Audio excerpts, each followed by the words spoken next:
Hi friends, welcome to chapter 19, Presenting Your Speech Online.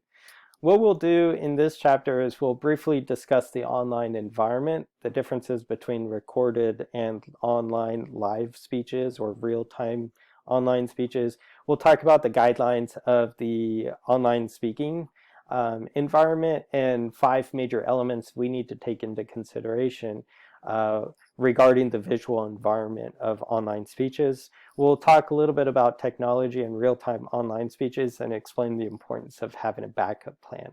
So let's go ahead and get started. Well, I'm assuming we've all grown up with the internet and we know what's out there and the tools available for us. But the online environment significantly influences the way we conduct speeches, especially online speeches. So we need to keep into consideration the audience, which is now a remote audience, and also the factors of technology and the different forms of interference. So, the audience, who are they? They're people that are going to be online viewing our presentation. So we need to figure out, okay, how do we access these individuals?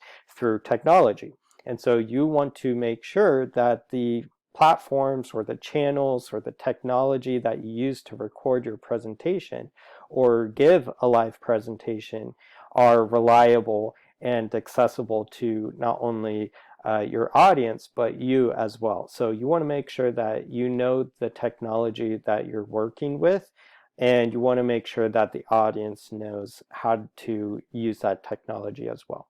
You also want to take into consideration the unique forms of interference that might be related to technology or also to your audience.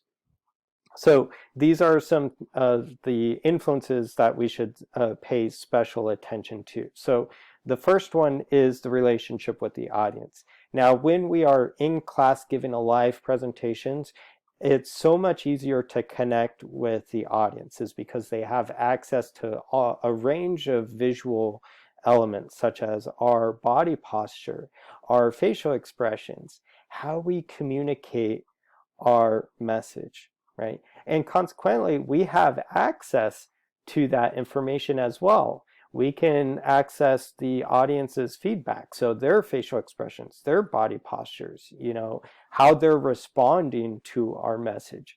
Now, it's tricky with the online environment is because now we don't usually have access to that information. And so developing an online presentation requires more careful planning, more careful considerations as we figure out what is the best approach. How can I develop a relationship with the audience through an online environment? Some other things to consider are the influences of the different dimensions of the speech communication process. So in the beginning of the chapter, I showed you that transactional model of communication where we have the sender, the receiver, the channel, the means by which we send a message. We have noise, which could be the external environment, the physical noise within our environment. It could be biological noise, or that physiological noise. What is their body?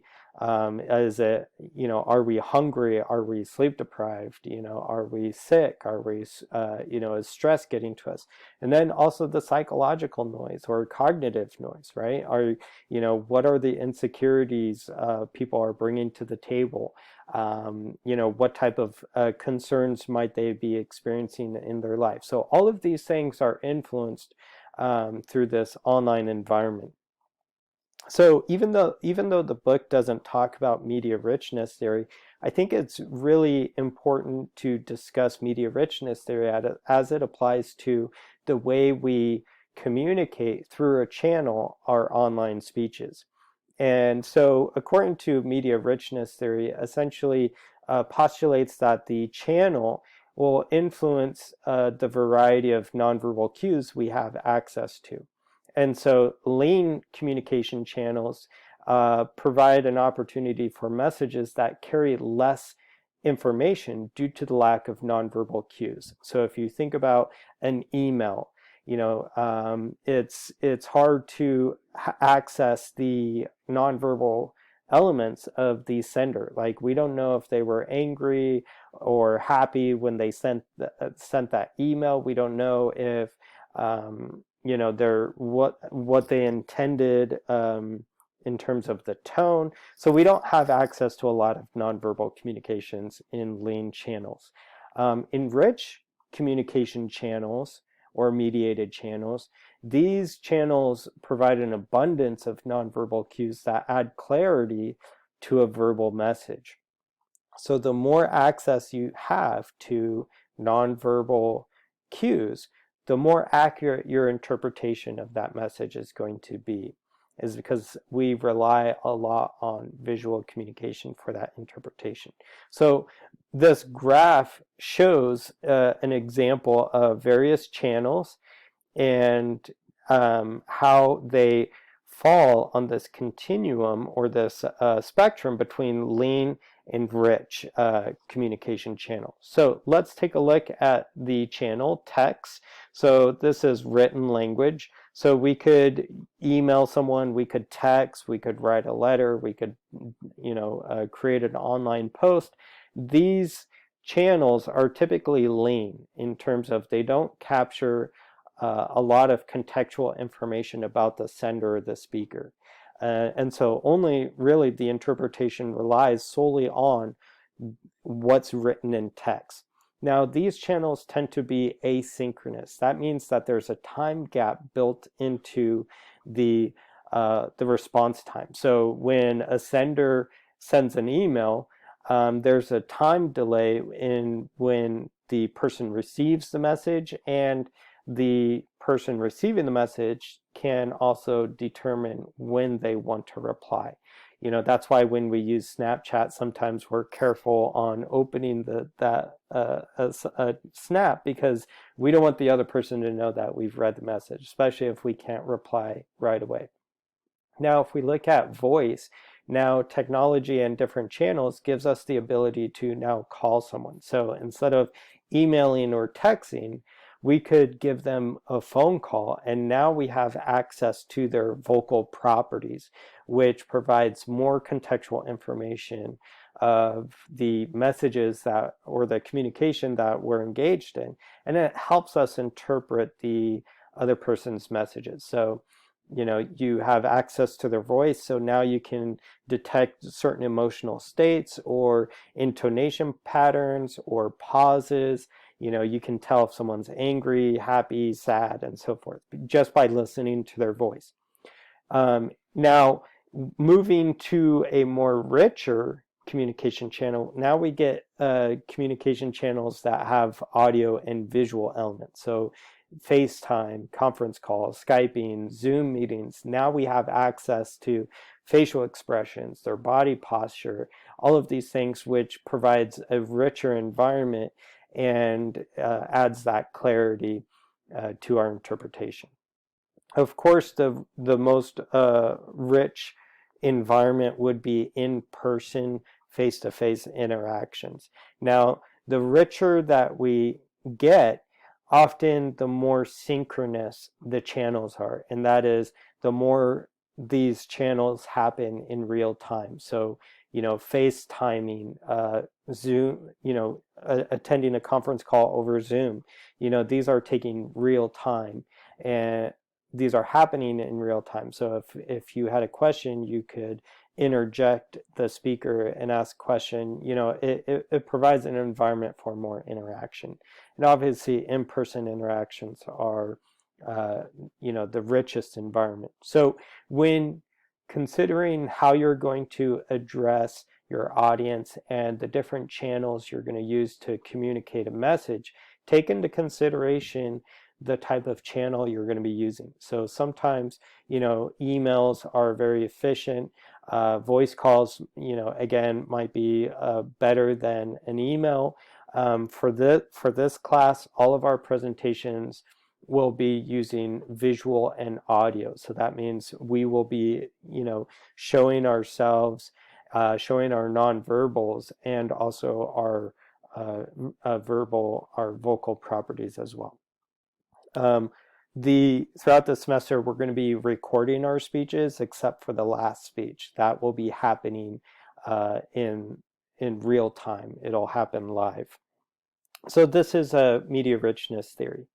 So there are two types of speeches online speeches that we'll encounter: recorded speeches, which are typically asynchronous speeches, and real-time speeches. So recorded online speeches are delivered, recorded, and then uploaded to the internet or to the platform that you're using. The target audience is composed of the people who will view it remotely, so the people online. In speech classes, recorded online speeches are largely identical to what would have been delivered in a traditional classroom. So for our speeches in this class, even though that majority of them will be recorded, they are going to be identical to what we would be delivering in front of a live audience in class. So typically this is what I would be wearing. This is, I'm standing right now. So I'm giving this presentation as if I was in class with all of you. Now, keep in mind, I tend to take more of a casual, relaxed approach to delivering, presentations in class. I like to be humorous and interact with students. So, some of these elements are going to be different because of the online environment. Now, real-time online presentations are more synchronous. So again, they're happening in real time. They're created for an audience that will view them online in the present, in real time. They're live presentations. Some common situations in which we will be engaged in real-time online speeches will be for job interviews, training sessions, and also group meetings. In fact, the other day, I had a Zoom meeting with all the faculty members for this college, and we had to present information that we're working on, and discuss things as we prepared for the fall semester. So when doing real-time online speeches, we need to adapt speeches for internet, for webcam. So this includes the visual element, so everything behind us, how we present ourselves in front of a camera.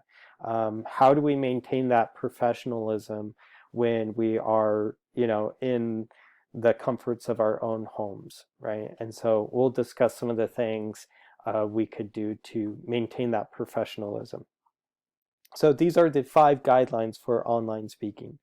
The very first one is control the visual environment so it works for rather than against the speaker. So this includes all sorts of different things. It includes your visual background, your lighting, audio, all of these things. We'll discuss these in just a moment. 2, adapt nonverbal communication to the online environment. So you can only see the upper portion of my body, right? But I'm still able to gesture with my hands if I need to, right? And so you want to adapt your nonverbals for this online environment. So you can clearly see my face and my facial expressions, and because you can't see the rest of my body, some nonverbal behaviors become more important, such as facial expressions or hand gestures. They have more impact on the audience. So we want to adjust our nonverbal communication patterns for the online environment.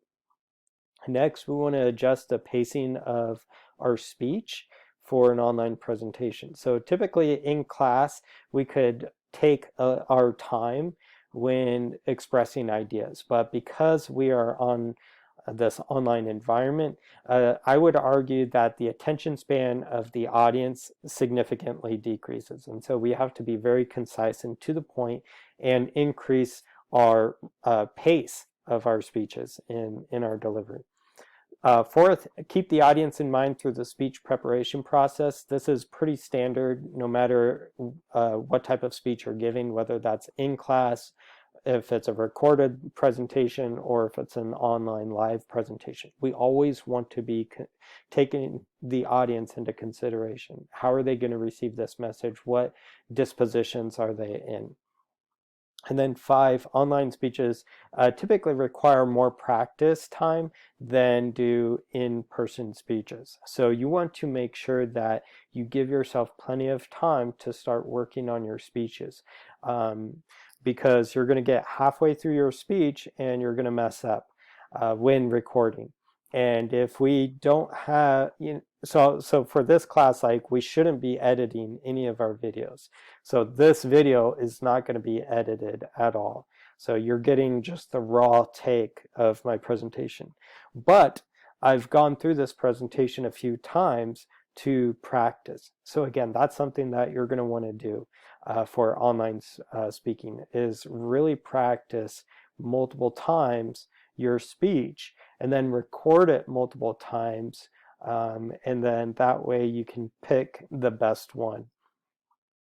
So let's go ahead and move on to the elements of the visual environment. There are 5 elements: the setting, lighting, framing, eye contact, and personal appearances. So we will discuss all of these. So the setting is, again, everything that's going to be visible to the audience. Lighting is the lighting that's going to light up your face and your background. Framing, how to place yourself within the webcam or the visual frame. Eye contact, how to engage in eye contact with the online audience that are not even there, like you're talking to yourself in front of a camera.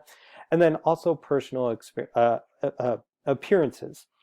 So let's go to the visual environment, the setting. So on-screen elements are seen by the audience during an online speech. So again, pick your background carefully. So here are 2 pictures. Like, you don't want to be, chilling in the bathroom or sitting on the toilet when you're recording your presentation. Similarly, you don't want, a messy room in the background of your presentation. So during these lectures, I've chosen to show kind of my personal library, like my books, and that matches the context in which I'm speaking. If you don't have, a good visual background, just find, the back of your door, or even just like a solid color wall behind you that you can stand in front of and present. I'm not going to show you how I have my camera set up because it's really embarrassing. Essentially, I have a step ladder right here where I place my webcam and laptop on, and I have a light sitting about right here on the ladder, and then I have this light behind me as well. And so that gives some lighting. If I were to turn this video camera away, I have a window on this wall. So if I had the camera facing the other way, the light from the window would be behind me, and it would just blind out the webcam. So it wouldn't capture, good lighting. So the key takeaway for this is choose your background carefully. In fact, like, even my environment might be too busy. So there's a lot going on, with my books and so forth. So try to minimize the distractions behind you that might impede, the attention of your audience. So what does framing look like? The effective framing. So we don't want to be too close to the camera, as illustrated in the far left picture. We don't want to be too far away where we don't have access at least to our upper body. And so we want to strive for something like this far right picture. We see the speaker, we can see the upper portion of their body. We can clearly see their face and their facial expressions. So you want to, again, position yourself like this. Eye contact is another important thing to consider with this online environment. So we don't want to be reading our presentations from a script that are online or on our computer screens. Again, it's very, very easy to detect when students are doing this, right? So you want to maintain about 85 to 95% of the time during your speech looking directly at the camera, because this is going to give you give the audience the illusion that you're speaking directly at them. So when positioning your camera, your webcam, you want to make sure that it's at eye level, right? You don't want to be looking down at the camera or looking up at the camera, right? Um, so you want it eye level. So sometimes in meetings, when I'm not presenting with this in the background, I'll place books under my laptop to elevate it so that the webcam is eye level with me. The visual environment, so control for the visual environment, as we discussed, lighting is really important. So we see that if you have a window behind you, that's going to influence the exposure and the lighting and how you appear on camera. And so we see a lot of shadows with the speaker in this environment. So they could use this approach or this visual angle, but they would maybe want to cover up the window and then put some lighting in front of them to lighten up their face. Now, again, this the speaker on the right, this would be a more effective way to record your presentation. So they're probably standing in front of just a solid background. Maybe this is their door or maybe their closet door. So again, anything that's going to be a solid color in the background that's not too distracting, that will provide ample lighting, is going to be more effective. So again, keep in mind the visual backgrounds of your environment. In addition, personal appearances, right? I have a lot of pet peeves when it comes to this. So I have been in countless Zoom meetings and mind you, formal meetings, formal presentations where, either the audience members, people who are participating are sitting in their pajamas, or they have, a lot of, noise in their background, or they're even eating lunch in a meeting. And these are just personal pet peeves of mine because it just lacks professionalism, if you were to ask me. So keep in mind that when you're presenting yourself online, you want to maintain professionalism. And so this means, maybe changing your outfit. Like, it doesn't need to be anything crazy. Like right now, I have this white shirt and just my blazer over, but I'm still chilling in my shorts and flip-flops, so you don't have access to that glorious view, and I'm not going to show you. But again, like, it's as simple as maybe changing your top so you look a little bit more professional. Take time in your self-care routine, right? So maybe spend some time doing your makeup, make sure you brush your teeth, comb your hair, uh, that way you look more presentable for this online environment. So don't hang out in your pajamas, don't record your speeches in your pajama, don't have a messy room or background. These are things that we want to take in consideration when we are presenting our speeches, because ultimately it does impact and influence the audience's perceptions of us as speakers. And so if we aren't presenting ourselves in the best possible manner, the audience might develop an unfavorable impression of us as a speaker. So take those things into consideration. Lastly, have a backup plan.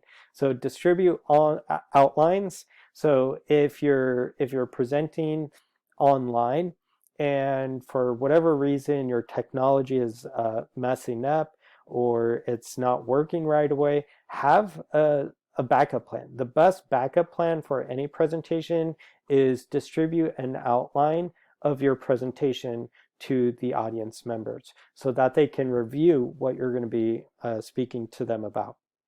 Maybe if your video conferencing or Zoom meeting crashes, try moving that to maybe a conference call. So again, trying to preserve the rich media environment, looking at media richness there, you want to preserve some of those nonverbal elements. So for whatever reason, if the visual stops working for your meeting, then see if you can continue with an audio presentation.